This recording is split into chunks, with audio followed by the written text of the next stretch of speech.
Avant que ce colloque n'ouvre son grand portail, je vous prie, évoquer un détail, un souvenir d'enfance à mon cœur si présent. C'est un cadeau pour vous, très chers participants. Suivez-moi quelque peu avant d'aller plus loin dans ce qui fut jadis mon fabuleux jardin. Sûrement ce jardin est extraordinaire tant il m'a inspiré voyage imaginaire. Il était à mes yeux le plus beau des palais. Ses essences florales ô combien m'enivraient. Il était situé dans l'arrière-pays de la cité niçoise, aux couleurs si fleuries. C'étaient mes grands-parents, ou même leurs aïeux, qui y avaient planté ces arbres majestueux. Après être passé entre deux grands platanes, je longeai les cyprès jusque à ma cabane. Et depuis sa fenêtre, on pouvait deviner au loin une maison un jour abandonnée. Je n'osais y aller par le chemin de pierre tant je voulais garder intact son mystère. Et de l'autre côté s'étendait une cour. Elle était ombragée malgré l'éclat du jour. Grâce à des vignes vierges aux couleurs rougeoyantes, les teintes du midi se faisaient caressantes.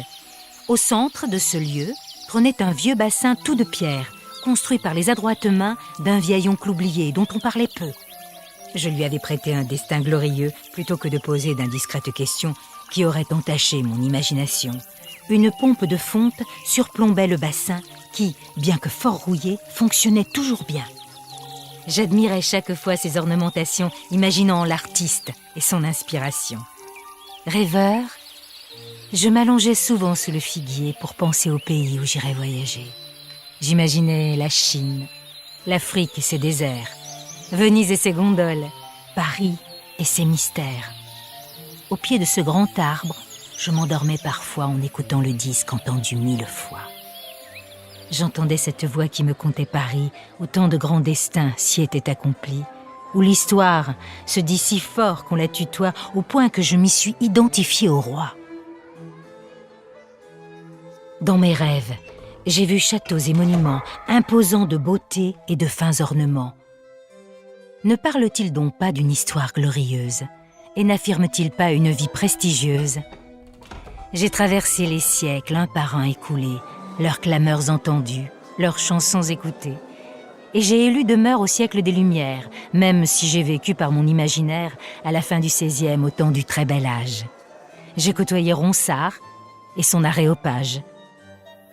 Sous l'ombre du figuier, j'ai arpenté le monde, parcouru l'univers de ciel en catacombes. Et je voulais pour vous, en cette introduction, évoquer les merveilles de notre création, celles qui sont données par la nature aimante, nature si gracieuse et toujours si changeante. Aussi celles qui furent ébauchées par l'humain, afin de penser celles qui le seront demain. C'est ainsi que tout change et que s'en vont les choses. Ouvrons-nous simplement à la métamorphose.